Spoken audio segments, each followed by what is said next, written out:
The empty success.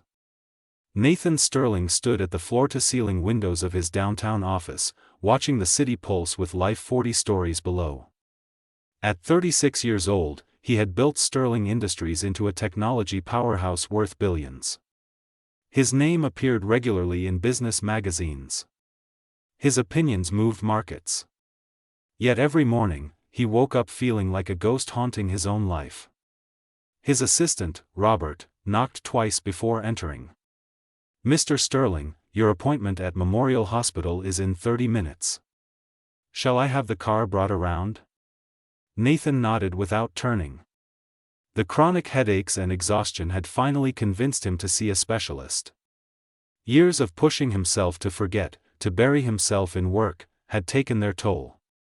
A life built on ashes. The drive to Memorial Hospital passed in a blur of glass buildings and crowded streets. Nathan barely noticed. His mind drifted, as it often did these days, to Caroline Mitchell. 2 years had passed since she had walked out of his life, leaving behind only a brief note saying she could not continue their relationship. No explanation. No second chance. Just gone. They had met at a community center fundraiser 3 years ago. Nathan had been there out of obligation, writing a check his publicist insisted would help his image. Caroline had been there because she genuinely cared, volunteering her time as an art teacher for underprivileged children. Her laugh had caught his attention first, bright and genuine in a room full of practiced smiles. She worked as a graphic designer, creating beautiful things on a modest salary. Her apartment was small but filled with plants, artwork, and books. When she smiled at him, really smiled, Nathan felt like the successful businessman mask he wore could finally come off. With her, he was just Nathan, not the Sterling Industries CEO, not the heir to a fortune, just a man who had found someone who saw him. The shadow of control. Their relationship had been his secret rebellion. Nathan's mother, Victoria Sterling, had ruled his life with calculated precision since his father's death 10 years ago. She had plans for him, detailed blueprints that included marrying Jessica Hammond, daughter of their largest investor. Jessica was polished, connected, and exactly what Victoria believed Nathan needed. But Nathan had loved Caroline. He had spent a year building a life with her in stolen moments. Weekend trips to small coastal towns. Quiet dinners in restaurants where no one recognized him. Hours in her apartment where they talked about art, dreams, and futures that felt possible. He had been ready to tell Victoria about Caroline. He had rehearsed the words 100 times. Then Caroline had disappeared. Her apartment was cleared out overnight. Her phone was disconnected. Her design studio said she had resigned suddenly. Every attempt to find her hit a wall. Victoria had seemed almost sympathetic. She produced evidence that devastated Nathan. Bank records showing large payments to Caroline. Text messages that suggested she had been using him. A recorded conversation where a woman's voice laughed about manipulating a wealthy boyfriend for money. The betrayal had shattered something inside Nathan. He had believed in their love so completely that losing it felt like losing himself. Within months, he had agreed to date Jessica. It meant nothing to him, but it satisfied Victoria and the board members who saw strategic value in the union. The engagement had been announced 4 months ago at a charity gala, orchestrated perfectly for maximum publicity. The wrong turn. Memorial Hospital smelled like antiseptic and floor polish. Nathan moved through the check-in process mechanically, answering questions from the intake nurse without really hearing them. His mind was already planning the afternoon's meetings, the evening's obligations, the endless machinery of a life that felt increasingly meaningless. After the examination, the doctor prescribed medication for stress and recommended lifestyle changes Nathan knew he would not make. Work was all he had left. Without it, there was only emptiness and memories of a woman who had pretended to love him. Walking toward the exit, Nathan was distracted by an urgent email from his head of operations.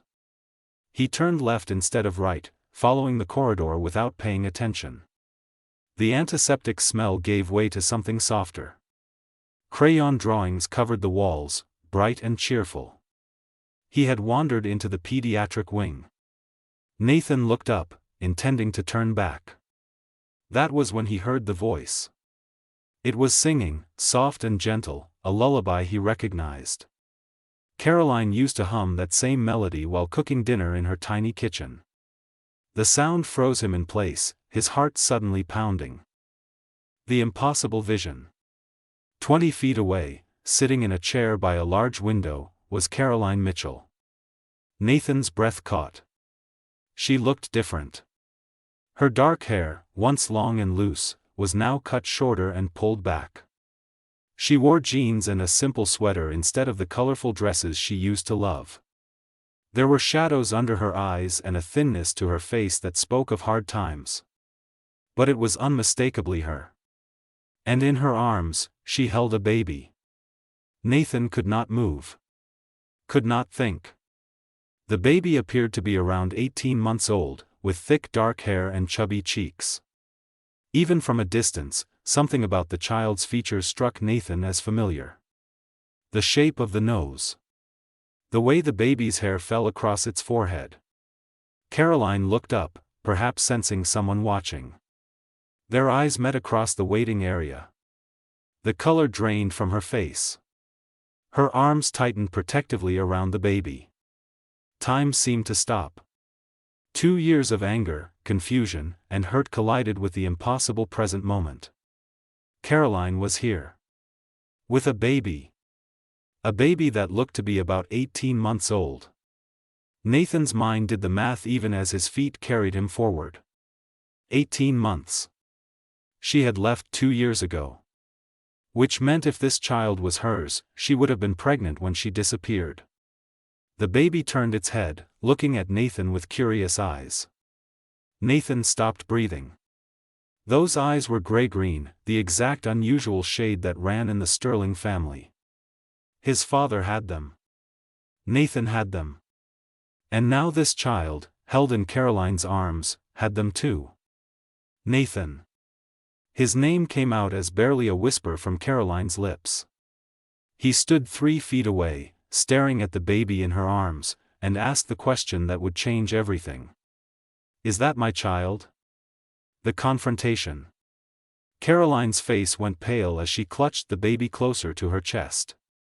Her lips trembled as she tried to form words that would not come. Nathan could see the fear in her eyes, the protective instinct of a mother who sensed danger. But he also saw something else. Guilt. Recognition. Truth. Please, she finally whispered, her voice shaking. Not here. Not like this. Nathan felt his whole body trembling with emotions he could not name. Rage, confusion, hope, and heartbreak all fought for dominance inside him. A nurse walked past, giving them a curious glance.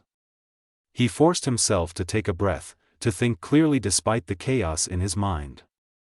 There is a consultation room, Caroline said quietly, standing up with careful movements. We can talk there. The doctor can wait a few minutes. Nathan followed her down a short hallway, his eyes never leaving the baby in her arms. The child was beautiful, healthy, alert. The baby watched Nathan with those impossible gray-green eyes, and Nathan felt something primal stir inside him. This was his blood. His child. He knew it with a certainty that went beyond logic. Behind closed doors. The consultation room was small and private. Caroline sat down in one of the chairs, adjusting the baby on her lap. Nathan closed the door and leaned against it, afraid that if he did not anchor himself to something solid, he might collapse entirely. Talk, Nathan said, his voice coming out rougher than he intended. Tell me everything. Right now. Caroline took a shaky breath. Her hand moved in soothing circles on the baby's back, a gesture that looked automatic, practiced through countless repetitions. His name is Thomas. He just turned 18 months old last week. My son. Nathan's voice cracked on the words. I have a son, and you kept him from me for 18 months. I kept him safe. Caroline's voice suddenly had steel in it. She looked up at him with fierce eyes. I did what I had to do to protect him from your family. Nathan pushed off from the door, anger surging through him. My family? What are you talking about? You left me, Caroline. You disappeared without a word. You took my money and vanished. I never took your money. Caroline's voice rose, making Thomas whimper. She immediately softened her tone, bouncing him gently. I never took anything from you except the memories we made together. I saw the bank records. The deposits into your account. Show me. Nathan pulled out his phone with shaking hands, finding the file Victoria had shown him 2 years ago. He had looked at it so many times, torturing himself with proof of Caroline's betrayal. He held the phone out to her. Caroline studied the screen, then shook her head. This is not my account, Nathan. Look at the account number. Mine ends in 8821. This one ends in 8812. Someone created a fake account in my name. Nathan looked at the numbers. They were so similar he had never thought to verify them. His stomach dropped. The web of lies. The morning I found out I was pregnant, Caroline began, her voice steadier now, I was the happiest I had ever been. I bought a tiny pair of baby shoes to surprise you with. I had this whole romantic plan for telling you over dinner that weekend. Nathan sank into the chair across from her, his legs suddenly weak. But before I could tell you, your mother showed up at my apartment. Victoria Sterling, in her expensive suit, looking at my home like it was contaminated. And she had Jessica Hammond with her. The mention of those two names together made Nathan's blood run cold. They knew about the pregnancy, Caroline continued. I had not told anyone, but somehow they knew.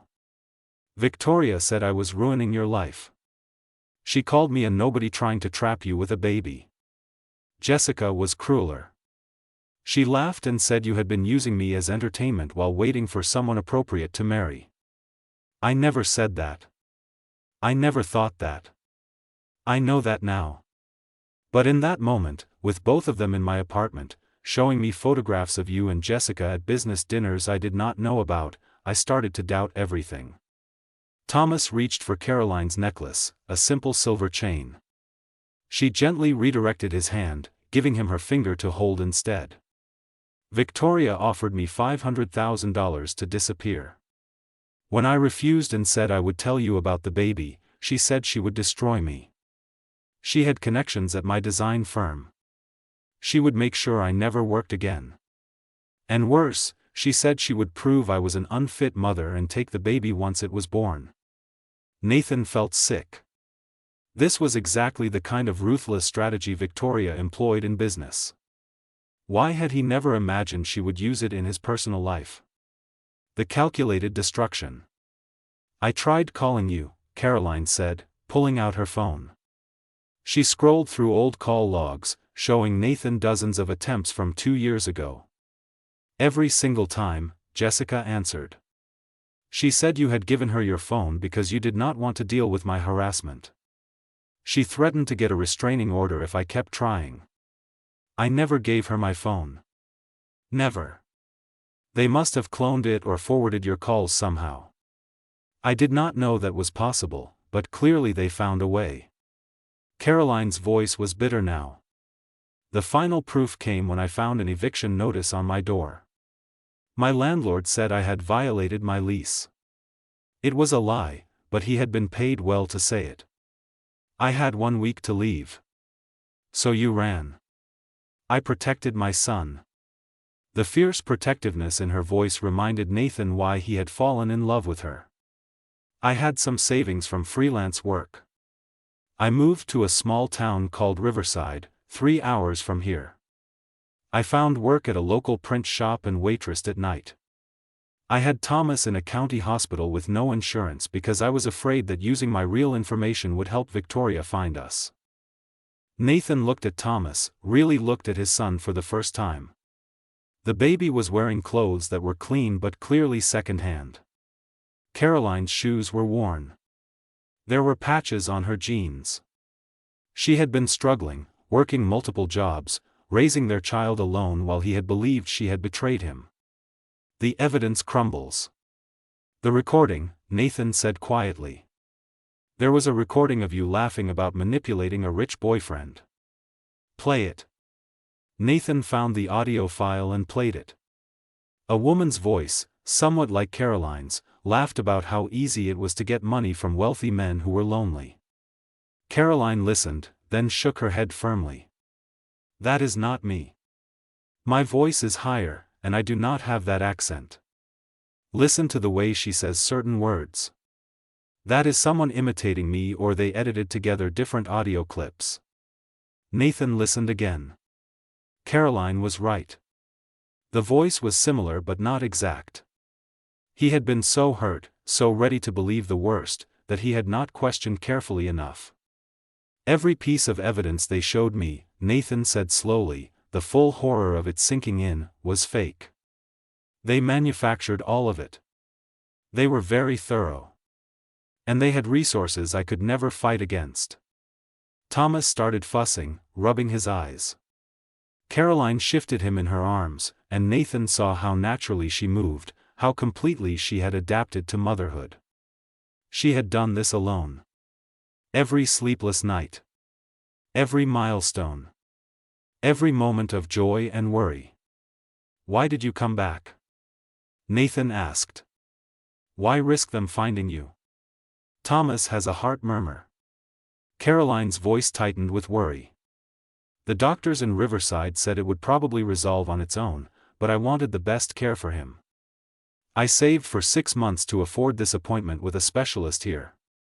I thought if I was careful, if I only came for the medical visit and left immediately, Victoria would never know. A father's first touch. Can I hold him? The question came out before Nathan could stop it. Please. I have missed 18 months of his life. Can I just hold my son? Caroline hesitated. Nathan could see the conflict in her eyes. Fear of what this might mean. Fear of opening doors that had been closed for so long. But finally, she nodded. Support his head, she instructed as she carefully transferred Thomas into Nathan's arms. The weight of his son settled against Nathan's chest, and something inside him that had been frozen for 2 years suddenly cracked open. Thomas looked up at him with those sterling eyes, curious and unafraid. The baby's tiny hand reached up and grabbed Nathan's tie, tugging on it with surprising strength. A laugh burst from Nathan's throat, unexpected and genuine. When had he last laughed like that? When had he last felt anything real? He is strong, Nathan said, his voice thick with emotion. He is perfect, Caroline agreed softly, and Nathan heard the love in her voice, the absolute devotion of a mother who had sacrificed everything for her child. Thomas yawned, showing tiny teeth, and laid his head against Nathan's shoulder. The trust in that gesture, the simple acceptance from this child who did not know him, broke Nathan completely. Tears ran down his face unchecked. I am so sorry, he whispered. I am so sorry I was not there. I am sorry I believed their lies. I am sorry you had to do this alone. You did not know, Caroline said, and there was forgiveness in her voice that Nathan did not deserve. The vow. Nathan looked at Caroline over Thomas's head, his son's heartbeat steady against his chest. They destroyed us. They kept me from him. They made you suffer and struggle while you were pregnant and alone. And they almost got away with it. Nathan, I do not want revenge. I just want Thomas to be healthy and safe. This is not about revenge. This is about justice. Nathan's voice was hard now, the businessman returning. Victoria and Jessica manipulated us, lied to us, and committed fraud. They separated a father from his son. There will be consequences.